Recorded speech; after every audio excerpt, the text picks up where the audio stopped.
मेरे चैनल पर आपका स्वागत है। आज का विषय है बुद्ध से 10 जीवन पाठ। बुद्ध एक दार्शनिक, ध्यान करने वाले, आध्यात्मिक गुरु और धार्मिक नेता थे, जिन्हें बौद्ध धर्म के संस्थापक के रूप में जाना जाता है। उनका जन्म सिद्धार्थ गौतम के रूप में भारत में 566 ईसा पूर्व में एक राजकीय परिवार में हुआ था, और जब वे 19 वर्ष के थे तब उन्होंने अपने घर की सुविधाओं को छोड़ दिया था ताकि वे आसपास के दुख का अर्थ समझ सकें। 6 वर्षों तक कठोर योग साधना के बाद उन्होंने स्वयं को कष्ट देने का तरीका त्याग दिया और एक बोधि वृक्ष के नीचे ध्यानपूर्वक ध्यान में बैठ गए। मई के पूर्णिमा के दिन सुबह के तारे के उदय के साथ सिद्धार्थ गौतम बुद्ध बन गए, जागृत व्यक्ति। अगले 45 वर्षों तक बुद्ध उत्तर पूर्वी भारत के मैदानों में भटकते रहे। जिस मार्ग या धर्म को उन्होंने उस क्षण में जाना था, उसका उपदेश देते रहे।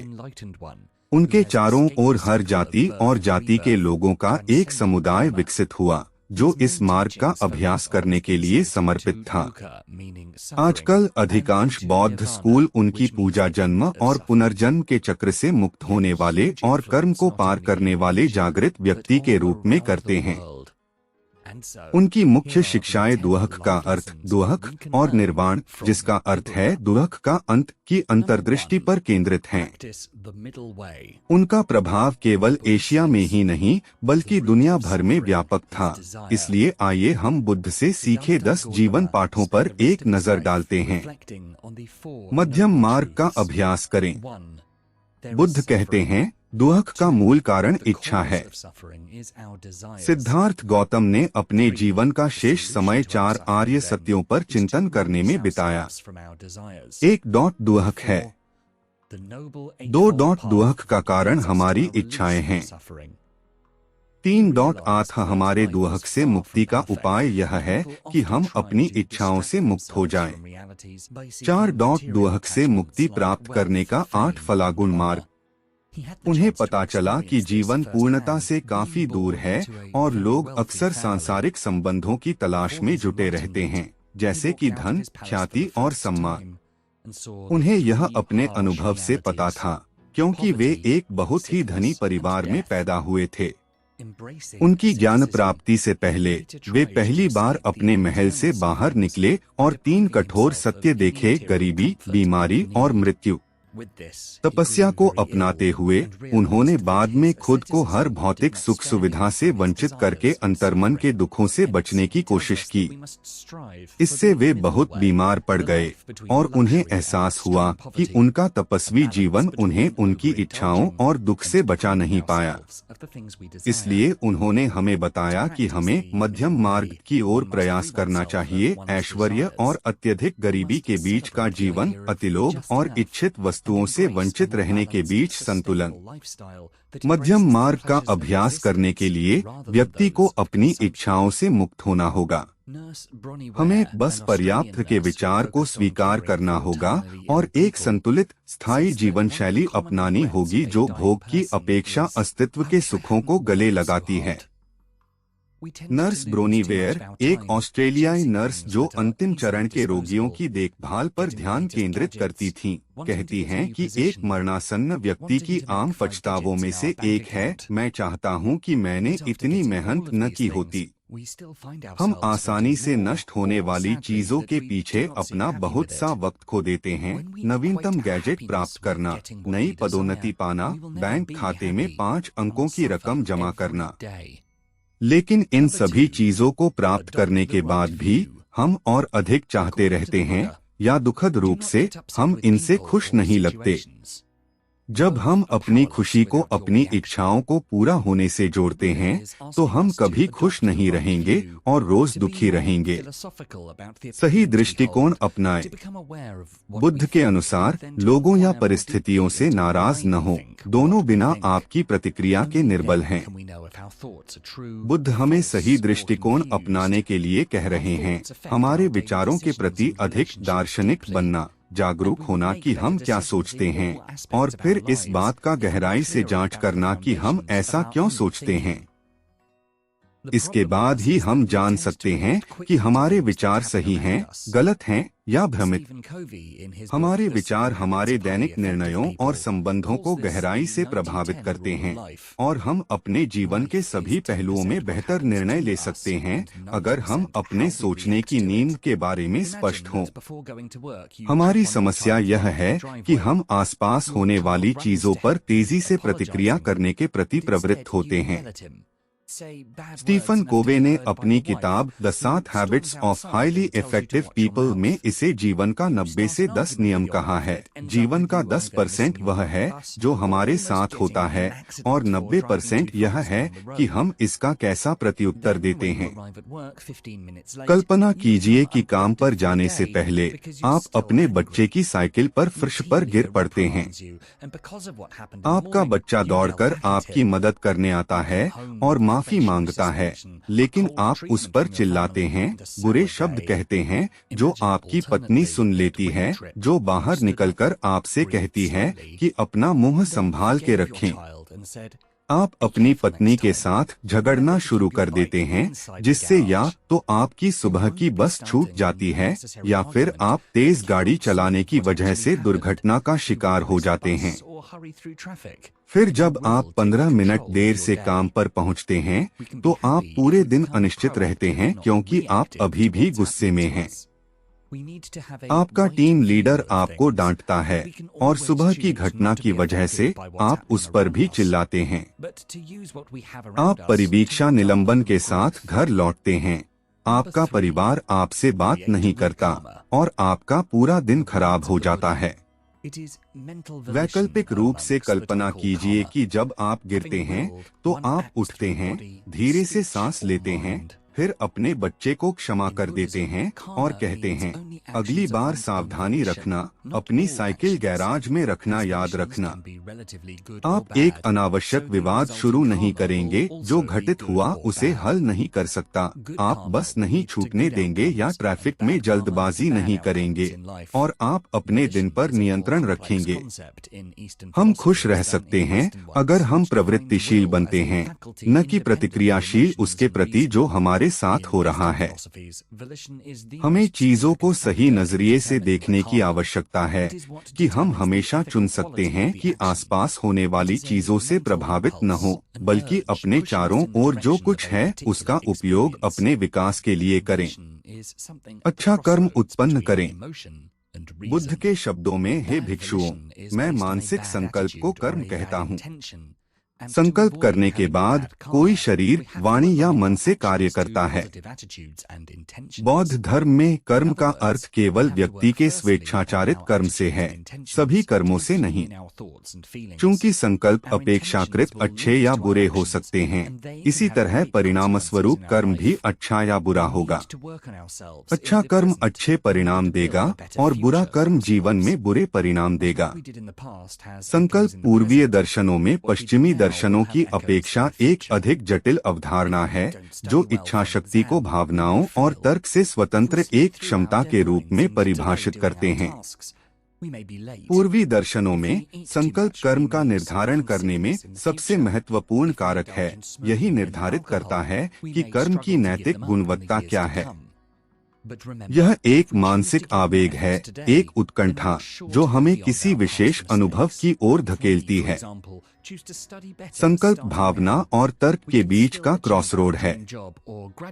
एक बुरा संकल्प एक बुरे रवैये या बुरे इरादे पर आधारित होता है और बुरे कर्म से बचने के लिए हमें अपने कर्मों को सकारात्मक रवैये और इरादों के साथ संरेखित करना होगा। दूसरे शब्दों में, हमें पहले अपने रवैये और इरादों पर काम करना होगा, अपने विचारों और भावनाओं को पवित्र रखना होगा।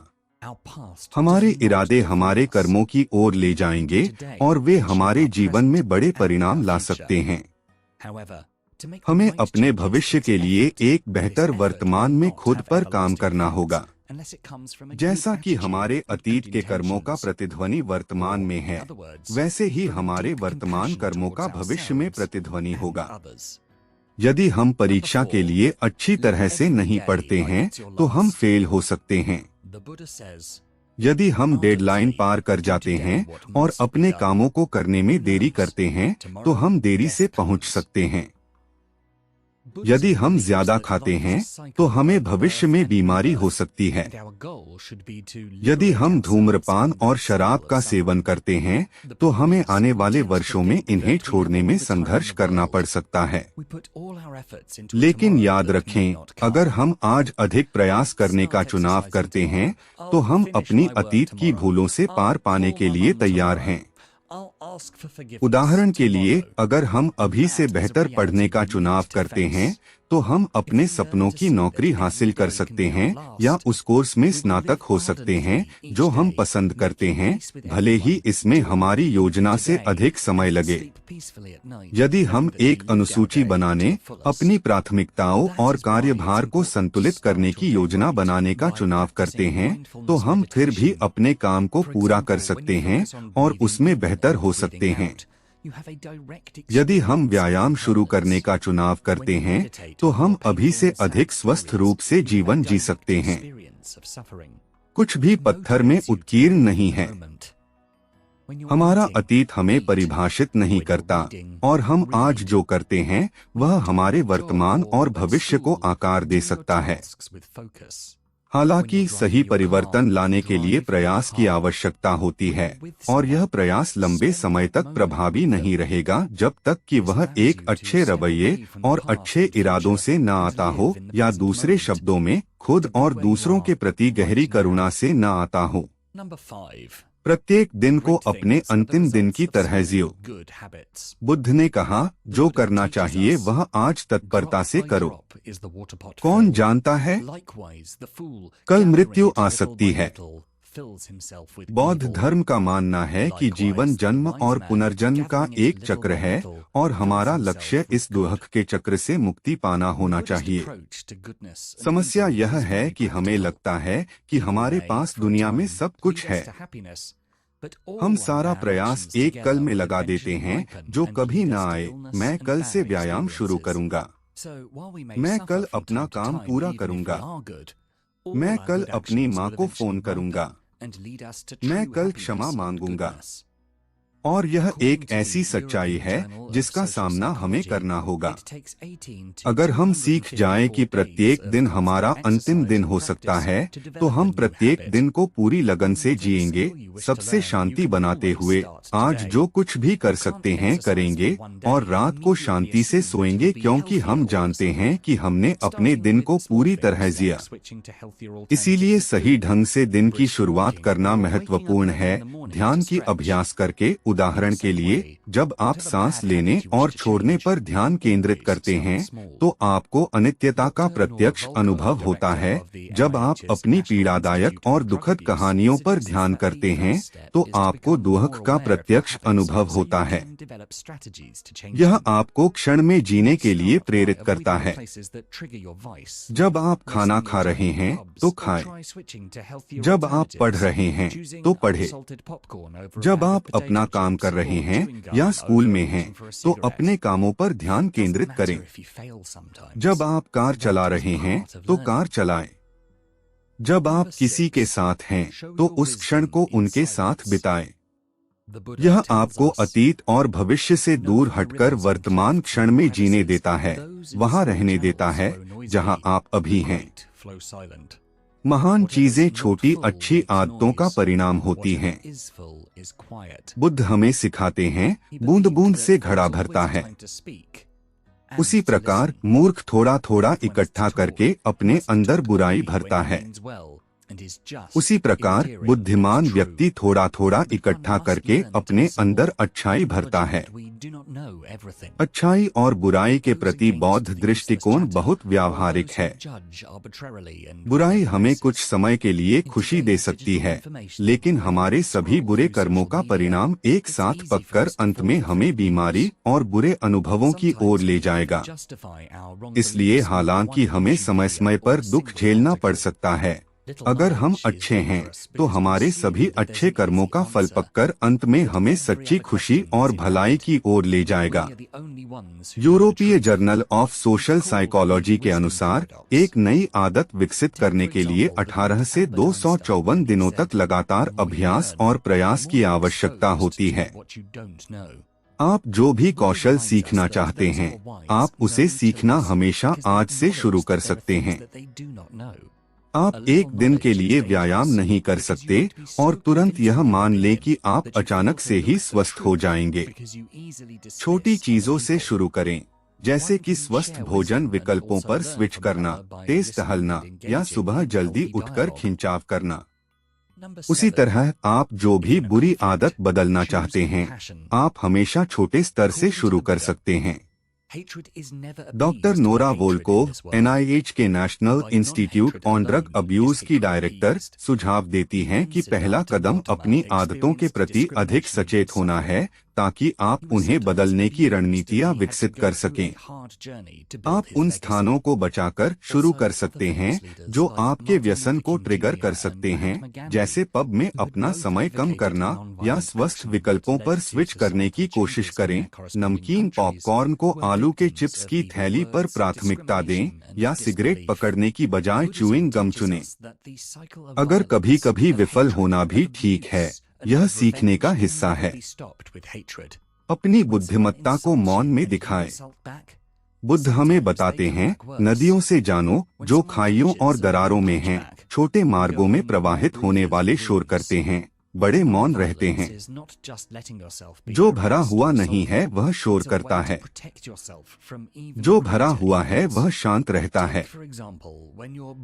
उनका मानना था कि बोलने और सुनने का हमेशा समय होता है। यदि कोई बोलना चाहता है तो उसे केवल तभी बोलना चाहिए जब वह भलाई चाहता हो, न्यायसंगत हो, प्यारा हो और सत्य हो। लेकिन हर कोई अधिक सुनना सीखना चाहिए, यह स्वीकार करते हुए कि हम सब कुछ नहीं जानते। वह व्यर्थ की बकवास या पूर्वाग्रह से आकस्मिक रूप से निर्णय करने वालों का विरोध करते हैं। आज के डिजिटल सूचना के युग में जब हम सोशल मीडिया स्क्रॉल करते हैं तो हम फेक न्यूज में फंसना आसान हो जाता है। कभी कभी हम अपने गलत विश्वासों को एक YouTube वीडियो या एक ही लेख से जस्टिफाई कर लेते हैं।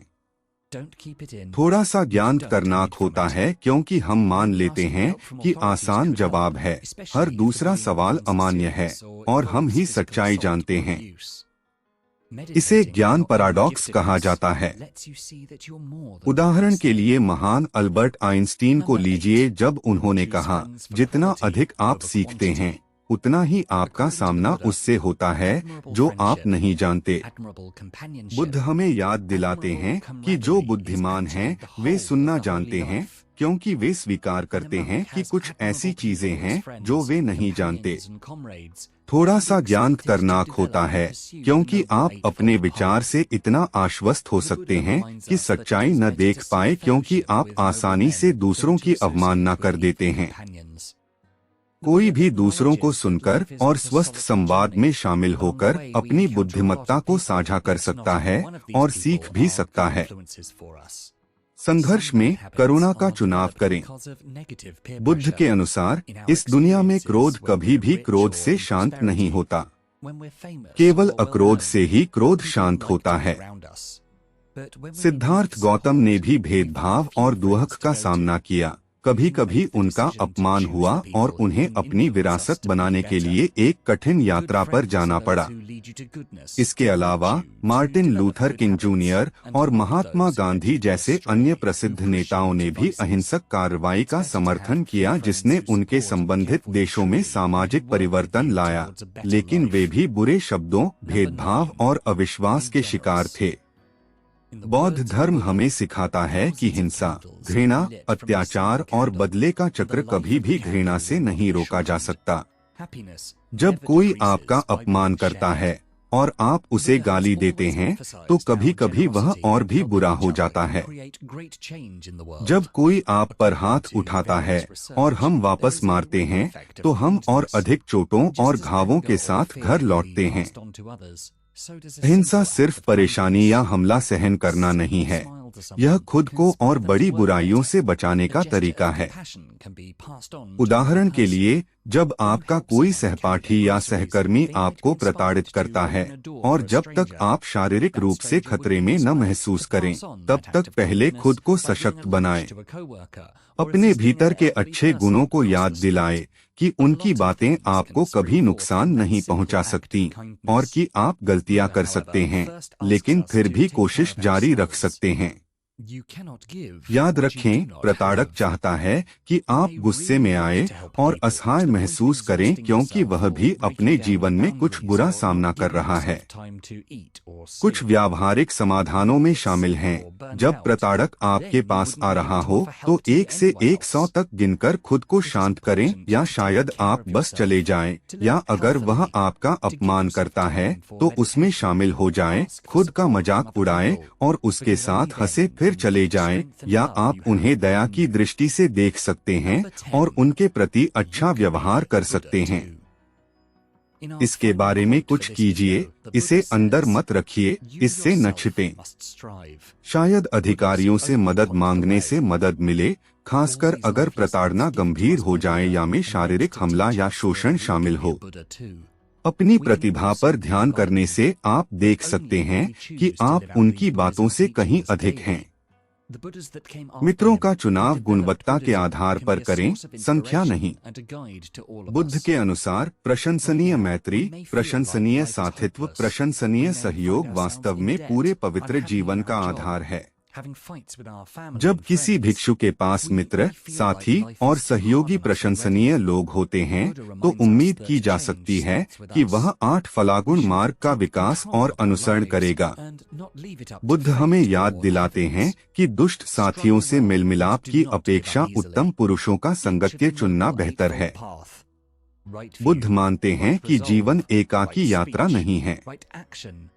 रास्ते में हम बहुत से लोगों से मिलते हैं, लेकिन ये सभी हमारे लिए अच्छा प्रभाव नहीं डालते। कुछ बुरी आदतें नकारात्मक साथी दबाव की वजह से विकसित होती हैं।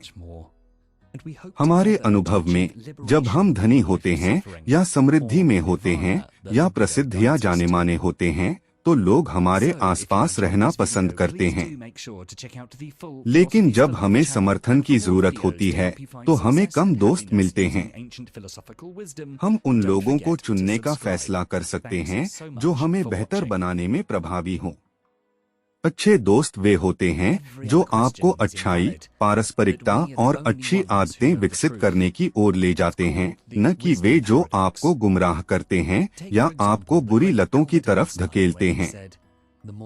थोड़े पर भरोसेमंद दोस्त होना बेहतर है, जो आपका सच्चा समर्थन करते हैं और आपके लिए एक बेहतर जीवन की ओर काम करते हैं। उदार बने। बुद्ध के शब्दों में, एक दीपक से हजारों दीपक जलाए जा सकते हैं और उस दीपक का जीवन संकुचित नहीं होगा। खुशी कभी बांटने से कम नहीं होती। बुद्ध ने हमेशा जोर दिया है कि उदारता और एक दूसरे की मदद करने से दुनिया में बड़ा परिवर्तन लाया जा सकता है। विभिन्न शोधों के अनुसार दया का एक प्रतिध्वनि प्रभाव होता है। जैसे क्रोध या भय किसी और तक पहुंच सकता है, वैसे ही एक साधारण दयालु कार्य भी। किसी को एक साधारण मुस्कान उन्हें बेहतर काम करने के लिए प्रेरित कर सकती है। एक करुणा का भाव किसी दूसरे व्यक्ति तक पहुंचाया जा सकता है। जब आप किसी की खरीदारी उठाने में मदद करते हैं, तो वे एक अनजाने के लिए दरवाजा खोलने के लिए प्रेरित हो सकते हैं। वह अनजाना उस दयालु कार्य को आगे बढ़ाकर एक सहकर्मी को दोपहर का भोजन देने या एक वृद्ध व्यक्ति को सड़क पार करने में मदद करके प्रेरित होगा। एक साधारण कृपा के कार्य से बहुत कुछ निकल सकता है। हालांकि बुद्ध पहले हमसे खुद का ख्याल रखने को कहते हैं। आप जो नहीं रखते वह नहीं दे सकते। आप वास्तव में लोगों की मदद करना चाहते हो, खुद को थका देने या अपनी सीमाओं को तोड़ने की हद तक, या खाने सोने का वक्त न दे पाने की हद तक, फिर आप बीमार पड़ जाएं या बहुत थक जाएं, फिर आप किसी और की मदद नहीं कर पाएंगे। खुद का ख्याल रखना महत्वपूर्ण है, स्वस्थ रहना, ध्यान के लिए समय निकालना, दूसरों से सहायता मांगना, क्योंकि केवल तभी आप अपने भीतर की ताकत और प्यार दे पाएंगे। आप भी बुद्ध बन सकते हैं। इस वीडियो के लिए हमारे अंतिम उद्धरण में बुद्ध ने कहा, तुम्हें खुद ही प्रयास करना होगा। बुद्ध केवल रास्ता दिखाते हैं। बुद्ध द्वारा हमें दिए गए ये सभी जीवन पाठ हमें सिखाते हैं कि हम भी बुद्ध बन सकते हैं, हम भी जागरूक हो सकते हैं, लेकिन केवल अगर हम इन बौद्ध शिक्षाओं को अपने दैनिक जीवन में उतारने का चुनाव करें।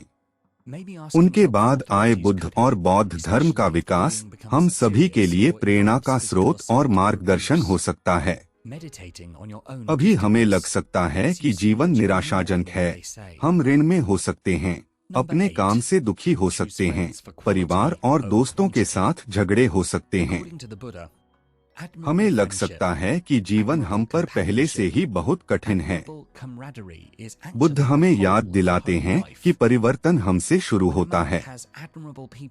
हमें अपने जीवन पर नियंत्रण रखना चाहिए और इसे भाग्य या स्वर्ग पर नहीं छोड़ देना चाहिए। अच्छी तरह से संघर्ष करें और आसानी से हार न मानें।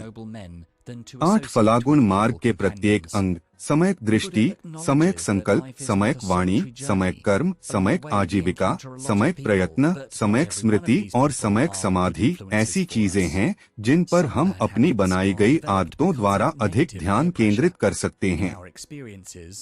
हम हमेशा और अधिक पढ़ सकते हैं और अधिक शोध कर सकते हैं और हम आशा करते हैं कि साथ मिलकर दुखद जीवन से मुक्ति पाने में सफल होंगे, जिसे बुद्ध हमारा मार्गदर्शन करते हैं। इसलिए अगर आपको यह वीडियो पसंद आया तो कृपया पूरे दर्शन शास्त्र जीवन चैनल को जरूर देखें और प्राचीन दार्शनिक ज्ञान का उपयोग कर सफलता और खुशी पाने में मदद के लिए और वीडियो के लिए सब्सक्राइब न करना भूलें। धन्यवाद। आपने देखने के लिए बहुत बहुत शुक्रिया।